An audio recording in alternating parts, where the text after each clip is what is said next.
লুকোচুরি খেলবে? লুকোচুরি তুমি লুকাও, আমি ঠিকই তোমাকে খুঁজে পাবো।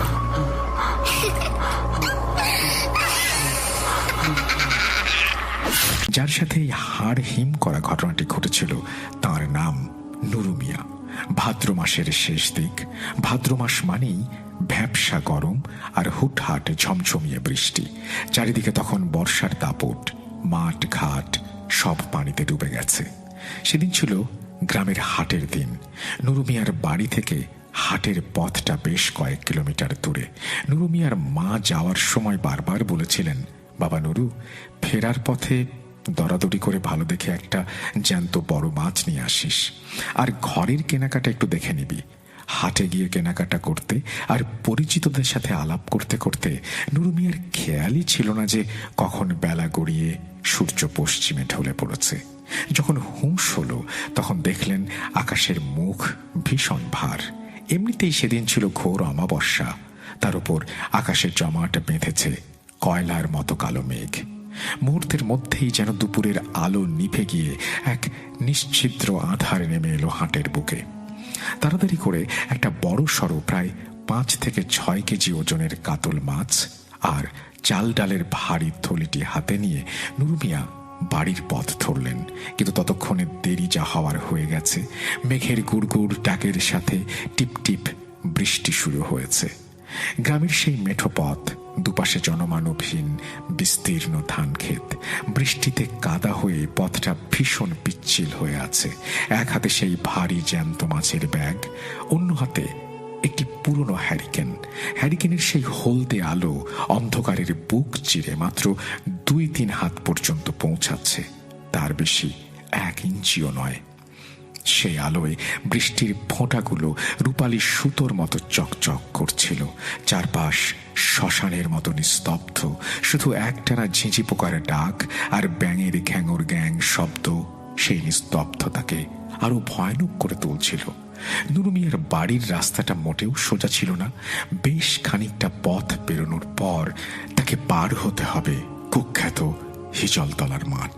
ওই মাঠের বদনাম আশেপাশের গ্রামের সবারই জানা।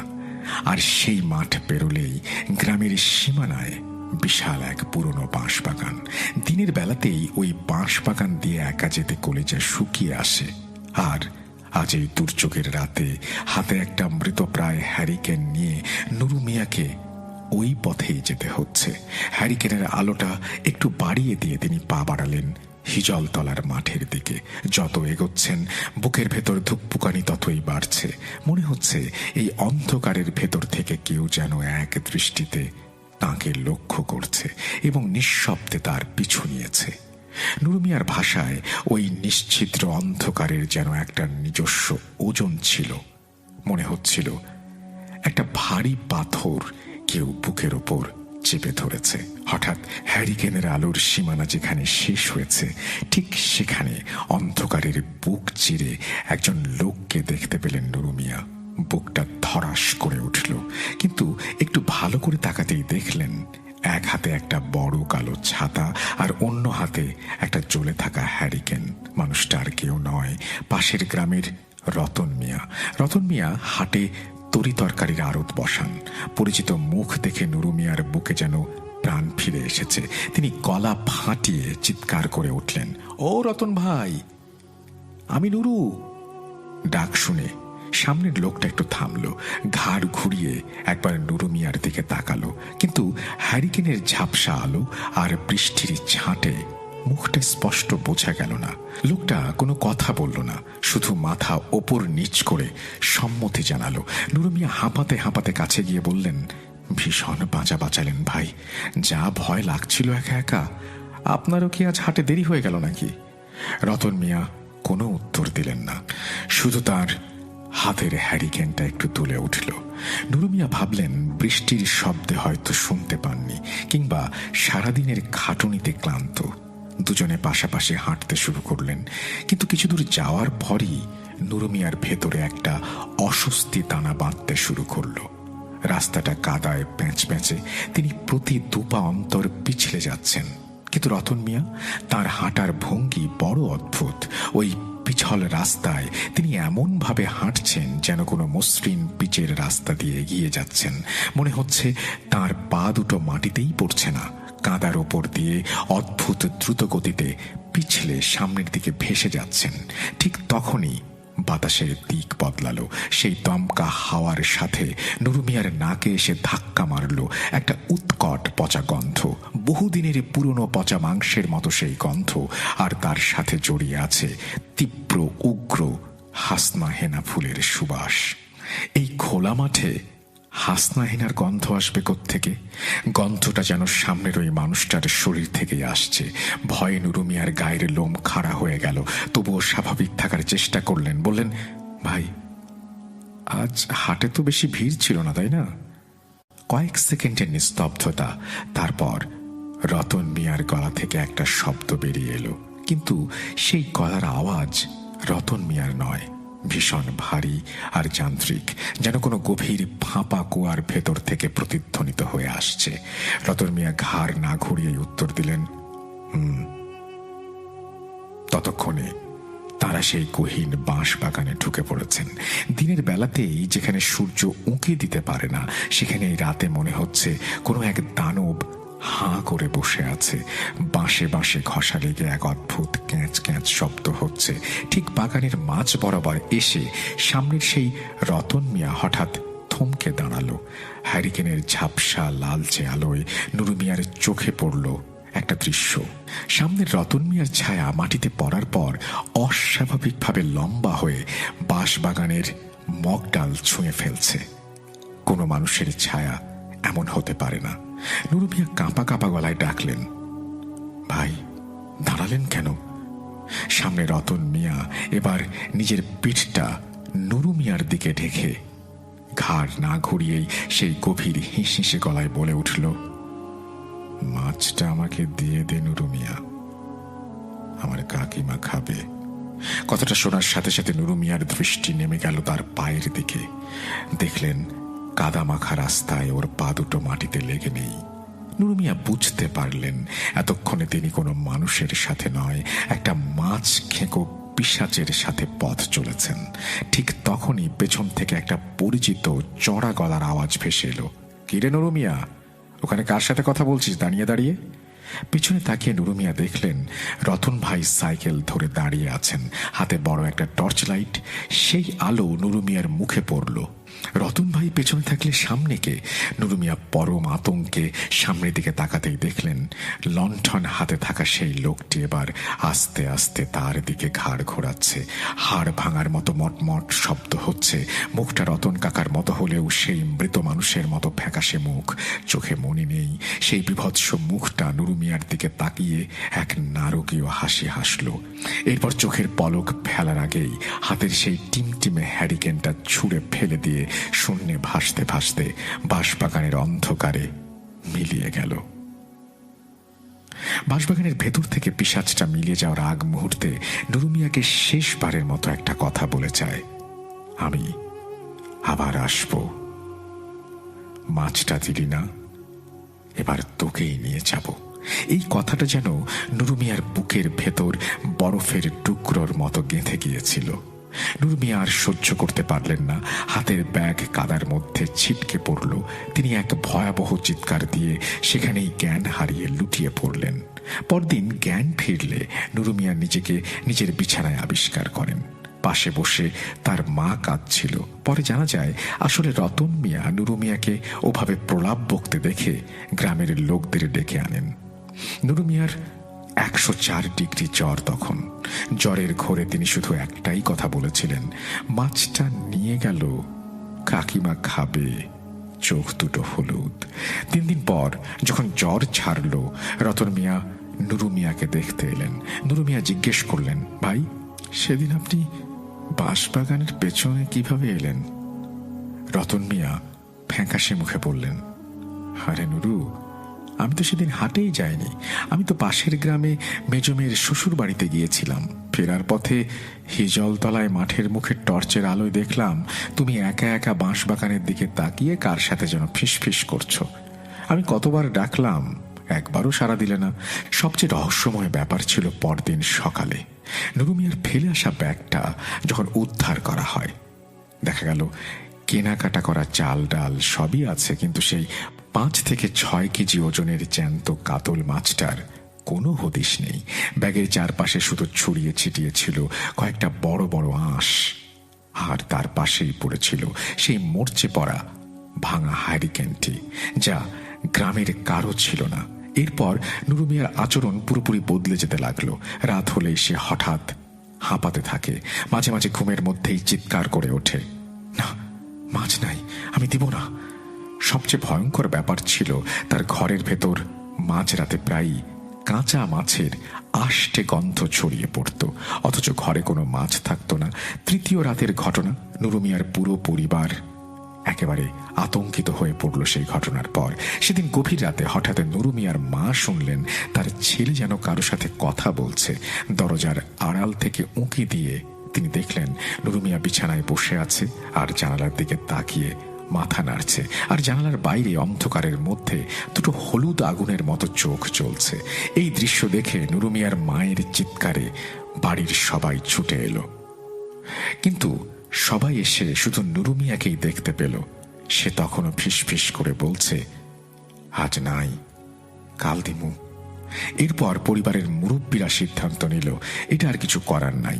তখন কেরানীগঞ্জের আটিবাজার গ্রামের এক হুজুর, তাকে ডাকা হয়। হুজুর এসে প্রথমেই নুরু মিয়ার দিকে তাকিয়ে চুপ হয়ে গেলেন, কিছুক্ষণ চোখ বন্ধ করে দোয়া পড়লেন, তারপর বললেন, এটা কোনো সাধারণ জিন না, এটা ঘাতক পিশাচ জিন। এটা যাকে ধরে তার কাছ থেকে কিছু না কিছু নেয়, না দিলে তাকেই নিয়ে যায়। তখন নুরু মিয়ার পরিবার বললেন, এর সমাধান কি? তখন হুজুর বললেন, সমাধান আছে। সেদিন রাতেই ব্যবস্থা নেওয়া হলো। ঘরের চার করে লবণ ছেটানো হলো, দরজায় দোয়া লেখা কাগজ লাগানো হলো। হুজুর নিজে নুরু মিয়াকে রুকাইয়া করতে শুরু করলেন। হঠাৎ নুরু মিয়ার শরীর কাঁপতে শুরু করলো। তখন নুরু মিয়ার মুখ দিয়ে এক ভিন্ন গলা বেরিয়ে এলো, কর্কশ এবং অমানসিক, ওকে ছাড়ব না, মাছটা আমার। হুজুর উচ্চ স্বরে দোয়া পড়তে শুরু করলেন। হঠাৎ করেই একটা বিকট চিৎকার, মনে হলো পুরো বাড়ি যেন কেঁপে উঠল। নুরু মিয়া ছিটকে পড়ে অজ্ঞান হয়ে গেলেন, আর সেই সাথে ঘরের ভেতর থেকে সেই পচা গন্ধটা মিলিয়ে গেল। পরদিন সকালে হুজুর সবাইকে নিয়ে হিজলতলার মাঠে গেলেন। যেখানে ব্যাগটা পাওয়া গিয়েছিল ঠিক সেই জায়গায় মাটি খুঁড়ে পাওয়া গেল পচে যাওয়া মাছের মাথা আর কাঁটা।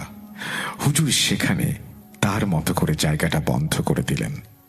তিনি যাওয়ার আগে শুধু একটা কথাই বলেছিলেন, ওটা খাদক পিশাচ, জিনটা এখনো পুরোপুরি যায়নি, তবে এই গ্রামের দিকে আর আসবে না ইনশাল্লাহ। যদি কেউ আবার ওই মাঠে একা যায়, আল্লাহ ভরসা।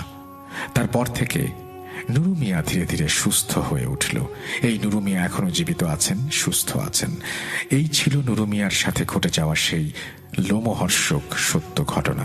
আশা করি তিনি তার ঘটনা শেষ করেছেন। জহিরুল ইসলাম ইমরান, আপনি রেগুলার আমাদের ঘটনা পাঠান, আপনাকে অসংখ্য ধন্যবাদ আমাদের পক্ষ থেকে। আশা করছি ভবিষ্যতেও আপনার ঘটনা পাবো। আমরা চলে যাব আমাদের পরবর্তী ঘটনায়।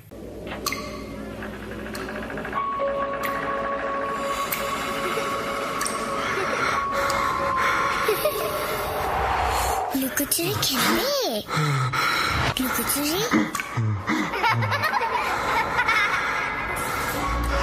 তুমি লুকাও, আমি ঠিকই তোমাকে খুঁজে পাবো।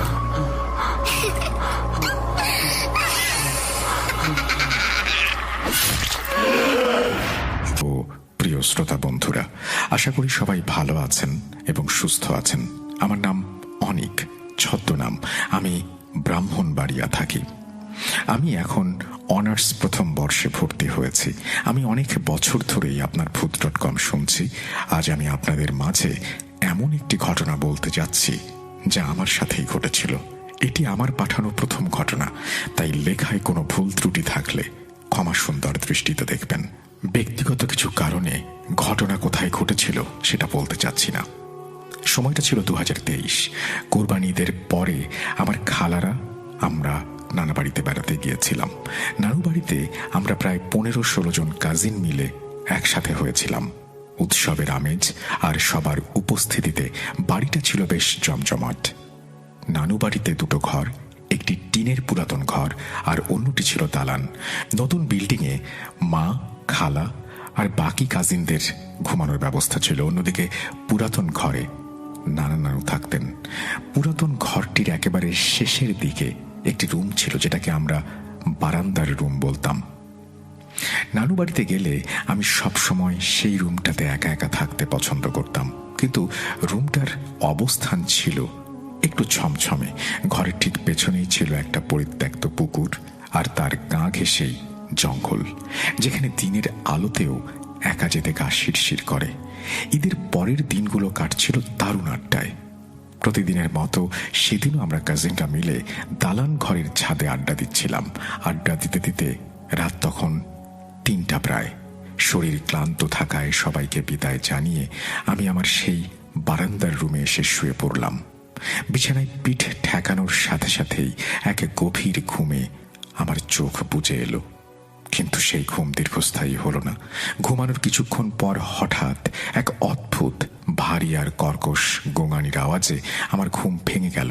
মনে হচ্ছিল কেউ যেন খুব কাছ থেকে যন্ত্রণায় ছটফট করছে। আধো ঘুমে চোখ মেলতেই আমার শির দাঁড়া বেয়ে এক শীতল স্রোত বয়ে গেল। আমার বুকের ভেতরটা ধক করে উঠল, হাত পা যেন মুহূর্তেই বরফ হয়ে গেল। বিশ্বাস করুন, তখন যা দেখেছিলাম তার বর্ণনা করার ভাষা আমার জানা নেই।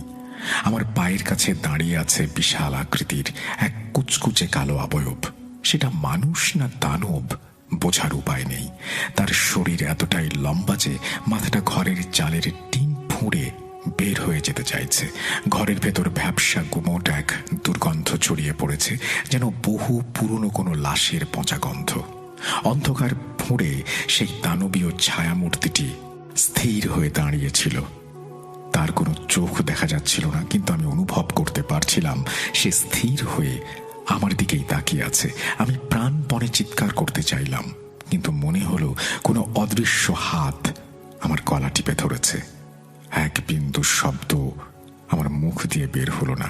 শরীরের সমস্ত শক্তি দিয়ে নড়াচড়া করতে চাইলাম, কিন্তু মনে হচ্ছিল কেউ যেন আমার হাত পা লোহার শিকল দিয়ে বিছানার সাথে বেঁধে রেখেছে।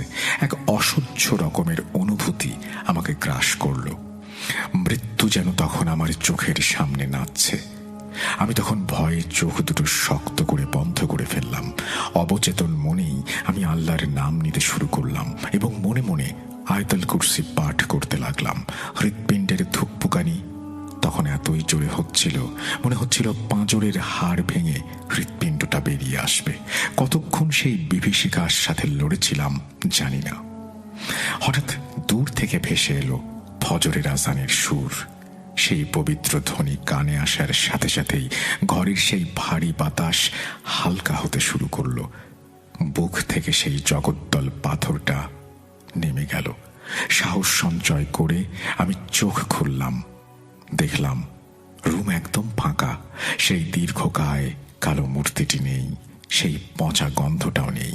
কিন্তু অদ্ভুত বিষয় হলো, রুমের দরজা জানালা ভেতর থেকে লাগানো ছিল এবং ভেতর থেকে আমি দরজা জানালা না খোলা পর্যন্ত বাইরে থেকে কেউই ভেতরে আসতে পারবে না। তাহলে সেই অবয়বটা কিভাবে আসলো?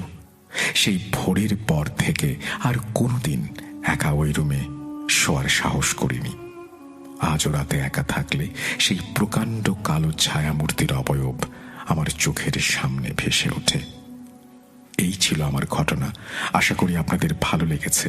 যদি আমার এই ঘটনাটি আপনারা পছন্দ করেন তাহলে জানাবেন। এই বলেই তিনি তার ঘটনা শেষ করেছেন। আশা করছি এই ঘটনাটি আপনাদের ভালো লেগেছে। যদি ভালো লাগে অবশ্যই জানিয়ে দেবেন কমেন্ট সেকশনে। আমরা চলে যাব আমাদের পরবর্তী ঘটনায়। না বলে ঘটনায় যাচ্ছি। ঘটনাটি আমি আমার মায়ের কাছে শুনেছি। ঘটনাটি ঘটেছিল আমার মামার সাথে। আজ থেকে প্রায় 30-35 বছর আগের ঘটনা। তখন আমার মায়ের বয়স আনুমানিক 10 বছর। মা নিজের মামা বাড়িতেই থাকতেন। তখনও গ্রামে বিদ্যুৎ পৌঁছায়নি। মায়ের মামা অর্থাৎ আমার দাদু একদিন রাতের বেলায় দূরের হাট থেকে ইলিশ মাছ কিনে হাতে ঝুলিয়ে বাড়ি ফিরছিলেন। চারিদিকে খুটখুটে অন্ধকার। দাদু মাটির রাস্তা ধরে বাড়ি ফিরছিলেন। এমন সময় দাদুর হাতে থাকা মাছে একটা হ্যাঁচকা টান অনুভব করেন। দাদু পেছনে তাকিয়ে দেখেন কেউ নেই। তিনি মনে করেন কোনো একটা কিছুতে হয়তো আটকে গিয়েছিল। তিনি আর কোনো কিছু না ভেবে বাড়ি চলে আসেন। বাড়ি আসার পর দিদা মাছগুলো ভালোভাবে কেটে রান্না করেন। সবাই খেয়ে ঘুমিয়ে পড়েন। হঠাৎ মাঝরাতে দিদার ঘুম ভেঙে যায়। তিনি দেখেন দাদু ঘরে নেই। তিনি মনে করেন হয়তো টয়লেটে গেছেন, চলে আসবেন। এই ভেবে তিনি আবারও ঘুমিয়ে পড়েন। আরেকটি কথা বলি, আমার দাদুর বাড়ির একটি বাড়ি পরেই একটি পুকুর ছিল। পাশের বাড়িতে থাকা আমার আরেক দাদু হঠাৎ ঘুম ভেঙে যায় তার। তিনি পুকুরের কাছ থেকে ভীষণ গোঙানির আওয়াজ শুনতে পান। ঘর থেকে বেরিয়ে টর্চের আলো নিয়ে তিনি পুকুরের কাছে গিয়ে যা দেখেন তা দেখে তিনি রীতিমতো ভয় পেয়ে যান। তিনি দেখলেন একটি অবয়ব আমার দাদুকে কোমর অবধি জলে নামিয়ে নিয়ে গেছে এবং ডোবানোর চেষ্টা করছে। তখনই আমার দাদু চিৎকার করে ওঠে। তার চিৎকারে আশেপাশের বাড়ির আরো দু একজন লোক বেরিয়ে আসে টর্চ নিয়ে। এসে তারা দাদুকে জল থেকে টেনে তোলার চেষ্টা করে, কিন্তু তারা তিনজন মিলেও দাদুকে জল থেকে তুলতে পারছিলেন না। অনেকক্ষণ টানা হেঁচড়া করে দাদুকে তোলা হয়। তোলার পর দাদু জ্ঞান হারান। পরদিন সকালে একজন ভালো কবিরাজকে ডাকা হয়। তিনি কিছুক্ষণ মন্ত্র উচ্চারণ করার পর আমার মায়ের ছোট মামাকে একটি বড় আয়না দাদুর মুখের সামনে ধরতে বলেন। তার কথা মতো ছোট দাদু আয়নাটি বড় দাদুর মুখের সামনে ধরতেই সবাই রীতিমতো ভয় পেয়ে যান। সবাই দেখতে পান আয়নাতে দাদুর চেহারার বদলে অন্য একজন মানুষের চেহারা ভেসে উঠেছে। সবাই তাকে চিনতে পারে। তিনি ছিলেন দাদুদের পাশের পাড়ার একজন ব্যক্তি, যিনি প্রায় 4 বছর আগে মারা গেছেন। কবিরাজ মশাই জিজ্ঞেস করলেন কেন সে এমন করছে। উত্তরে দাদুর মধ্যে থাকা সেই কারিন জিন বলতে শুরু করে, আগের দিন রাতে দাদু মাছ নিয়ে আসার সময় সে মাছগুলো ধরে টেনেছিল। দাদুর উচিত ছিল মাছগুলো সেখানেই রেখে আসা, কিন্তু তিনি বাড়ি এনে সেগুলো রান্না করে খেয়ে ফেলেন। সেই রাগে তিনি দাদুকে মেরে ফেলার জন্য পুকুরে নিয়ে গিয়েছিলেন। তারপর কবিরাজ মশাই মন্ত্র পড়ে ঝাড়ফুঁক করে সেই জিনকে দাদুর শরীর থেকে আলাদা করেন। আর ছোট দাদু যেহেতু আয়না ধরেছিলেন, 2 দিনের জন্য তিনি বোবা হয়ে গিয়েছিলেন। তারপর থেকে সব ঠিক হয়ে গেছে। বছর 5 হলো দাদু মারা গেছেন। তো এই ছিল ঘটনা। হয়তো একটু বড় হয়ে গেল লেখাটি, প্রথমবার লিখলাম, ভুল ত্রুটি হলে ক্ষমা করে দেবেন। এই বলেই তিনি তার ঘটনা শেষ করেছেন। আশা করছি এই ঘটনাটি আপনাদের ভালো লেগেছে। ভালো লাগলে অবশ্যই আমাদের জানাবেন। আমরা চলে